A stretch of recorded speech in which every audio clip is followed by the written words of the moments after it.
안녕하세요. 카이스트 교무처장이자 연구실 안전관리위원회 위원장인 이태식입니다.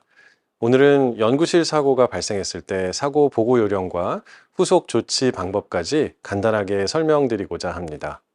먼저 사고 분류에 대해 알아보겠습니다. 연구실 사고는 피해 규모에 따라 중대 사고, 일반 사고, 아차 사고 이렇게 세 가지로 나눌 수 있습니다.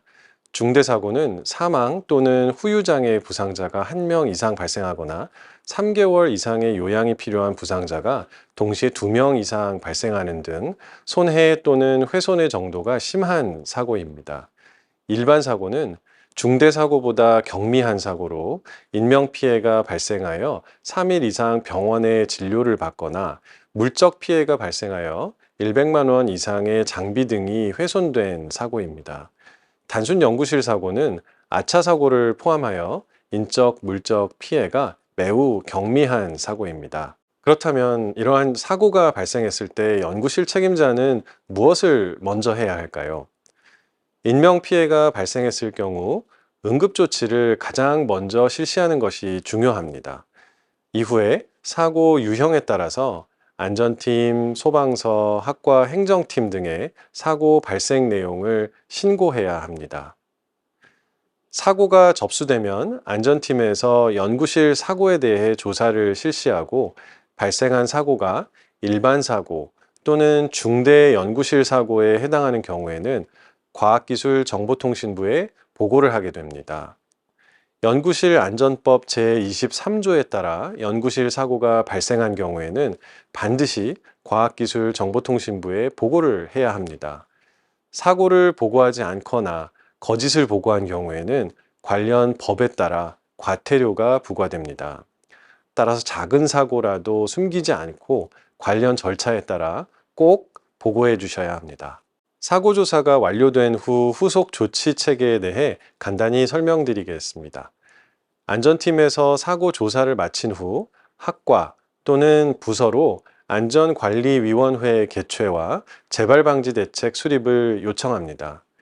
단순 사고와 일반 사고는 학과 안전관리위원회를 통해 진행되며 중대 사고는 교무처장인 제가 위원장으로 구성된 연구실 안전관리위원회를 통해 진행됩니다. 위원회에서는 사고의 원인을 규명하고 유사 사고가 재발하지 않도록 예방하기 위해 시정 및 조치 계획 등을 수립하게 됩니다. 이후 안전팀에서 교내에 사고 사례를 전파하여 사고 내용을 교내 구성원들과 공유하고 유사 사고가 발생하지 않도록 안내하고 있습니다. 연구실 안전관리 실태조사에 따르면 2020년에 발생한 연구실 사고가 227건에 달합니다. 이 중 60%에 해당하는 137건이 대학 연구실에서 발생했습니다. 연구실 사고가 발생하지 않도록 연구실 책임자가 평소에 많은 관심을 가지고 교육, 점검 등 안전활동을 하는 것이 중요합니다. 이런 노력에도 불구하고 혹시나 사고가 발생하였을 경우에는 빠른 응급조치와 적절한 사고 보고를 통해 올바르게 처리해야 합니다. 작은 사고라도 숨기지 않고 관련 절차에 따라 보고하고 유사 사고가 재발하지 않도록 구성원들과 공유하여 연구실이 더 안전해지기를 바랍니다. 감사합니다. 앞서 연구실에서 사고가 발생했을 때 사고 보고 방법과 후속 조치 방법에 대해 알아보았는데요. 연구활동 종사자가 연구실 사고로 인하여 부상이나 질병 등 신체상의 손해를 입은 경우 어떠한 보험을 통해 보상을 받을 수 있는지 알아보겠습니다. 우선 관련 영상을 함께 보시죠. 지난해 경북대 실험실 폭발 사고로 대학원생 등이 큰 화상을 입고 다친 일이 있었죠. 부담해야 할 치료비가 아직 4억이나 남았지만 학교는 사실상 외면하고 있고 산재보험도 적용받을 수 없다고 하는데요. 오늘 피해자의 아버지가 구제 방안 마련을 호소했습니다. 이학수 기자가 취재했습니다. 작년 12월 경북대 화학관 실험실에서 낡은 시료를 폐기하던 중 폭발 사고가 났습니다. 대학원생 등 4명이 다쳤는데 특히 1명은 온몸의 80%의 3도 중화상을 입고 중태에 빠졌습니다. 치료비 9억 원 가운데 대학이 일부를 부담하고 학내 모금도 했지만 남은 치료비만 4억 원. 실험실이 전부 불에 타 화재 원인이 정확히 규명되지 않았는데도 교육시설 재난공제회가 학교 과실을 절반만 인정한 겁니다. 현재는 급성 사망은 막은 상태이고요. 심한 육체적, 정신적 고통을 하루하루 견디고 있습니다. 보험도 도움이 되지 않았습니다. 학교는 연구실 안전보험에 가입해 있었지만 최대 보상액은 5천만 원뿐. 대학원생 또는 학부생 신분이어서 산업재해보험은 가입조차 못했습니다.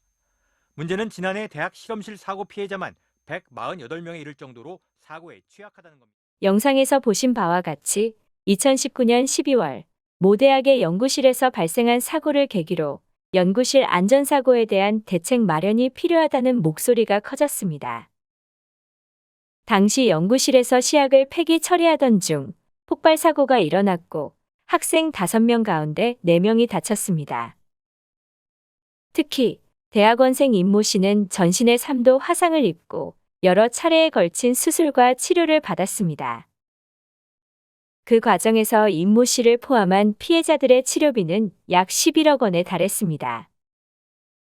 사고 당시 대학에서 연구실안전법에 따라 가입한 연구활동 종사자 상해보험의 치료비 지급 최고 한도는 1인당 5천만 원에 불과했으며 교육시설 재난보험은 호프만 계산법에 따라 보상액이 산출되어 무한으로 보상이 되는 보험이 아니었기에 치료비 전액을 보험으로 보상받지 못하게 되었습니다. 이에 치료비 분담을 두고 학교 측에서 치료비 전액 지급을 약속했다가 번복하는 등 치료비를 지원하는 과정에서 일부 어려움을 겪었습니다. 이 사고를 계기로 2022년 1월 1일부터 연구개발과제에 참여하여 인건비를 지급받는 학생 연구자가 사고 피해를 당하면 산재보험에 따라 치료비를 보상받을 수 있도록 산업재해보상보험법이 개정되었습니다. 또한 2022년 7월 1일부터 연구개발과제에 미참여하는 학생에 대해서는 연구실 안전법 시행규칙을 개정하여 요양급여 보상 한도가 1억 원에서 20억 원으로 대폭 상향되었습니다. 이처럼 새롭게 도입되는 제도로 실험실 사고 피해의 보상 한도 차별 문제를 없애고 학생들의 안전을 위한 보호체계가 갖추어지고 있습니다. 그렇다면 카이스트에 있는 교수, 연구원, 학생 등 다양한 연구활동 종사자들은 어떠한 보험 혜택을 받을 수 있는지 자세하게 알아볼까요? 먼저 교직원부터 알아보겠습니다. 사학연금법에 따른 교직원은 업무상 재해가 발생한 경우 사학연금법에 따라 재해보상급여 청구가 가능합니다. 업무상 재해의 인정 범위는 직무수행 또는 그에 따르는 행위를 하던 중 발생한 사고, 통상적 경로와 방법으로 출퇴근 중 발생한 사고 등 직무수행과 관련된 사고를 말합니다. 사학연금 대상이 아닌 교직원은 업무상 재해가 발생한 경우 산재보험법에 따라 산재보험 청구가 가능합니다. 다음은 학생에 대해 알아보겠습니다. 산재보험은 일반적으로 근로자에게만 적용되지만 연구개발과제에 참여하는 학생은 산재보험법 중 학생 연구자에 대한 특례에 따라 연구실 사고 발생 시 산재보험 청구가 가능합니다. 연구개발과제에 참여하지 않는 학생은 산재보험을 적용받을 수 없지만 연구실 안전법에 따라 연구실 사고 발생 시 연구활동 종사자 상해보험 청구가 가능합니다.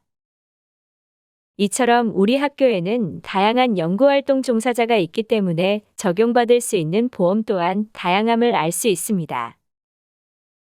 이외에도 학교경영자 배상책임보험, 가스사고 배상책임보험, 재산종합보험 등 카이스트 내의 연구활동 종사자를 대상으로 가입한 보험 현황은 다음과 같습니다.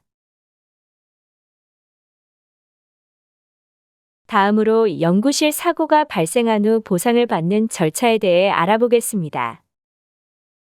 사고가 발생한 경우, 사고가 발생한 연구실의 연구실 책임자는 사고 경위와 내용, 피해 정보 등을 지체 없이 안전팀으로 통보해야 하며 내선번호 0119번으로 전화하여 재난안전 상황실에 유선으로 보고합니다. 사고 보고를 실시한 이후에 관련 절차에 따라 보험을 청구할 수 있습니다. 만약 사고 보고를 하지 않거나 지연 보고를 한 경우 보험금 지급이 제한될 수 있습니다. 교내에 다양한 보험이 있는 것처럼 보험과 관련된 부서나 기관이 다르기 때문에 처리 절차도 다양합니다.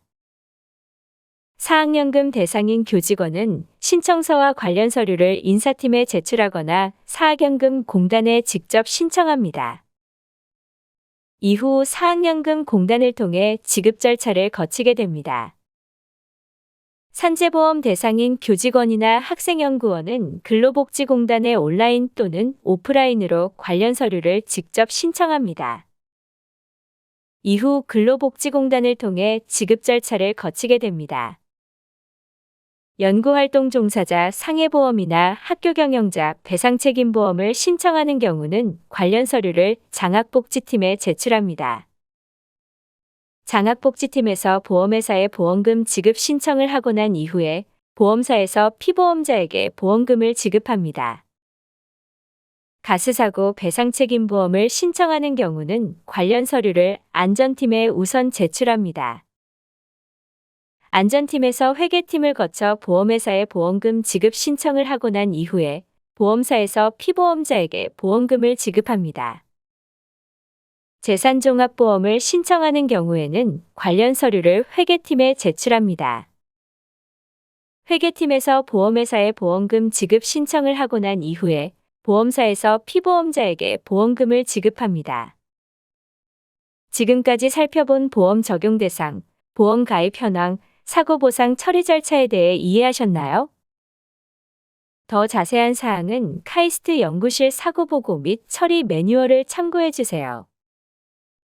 늘 연구실에서 안전하게 연구활동을 수행하시기를 바라며 만약 연구실에서 사고가 발생하였을 때는 안전팀으로 지체 없이 사고 내용을 보고하고 사고 피해에 따른 보상을 관련 절차에 따라 받으시기 바랍니다.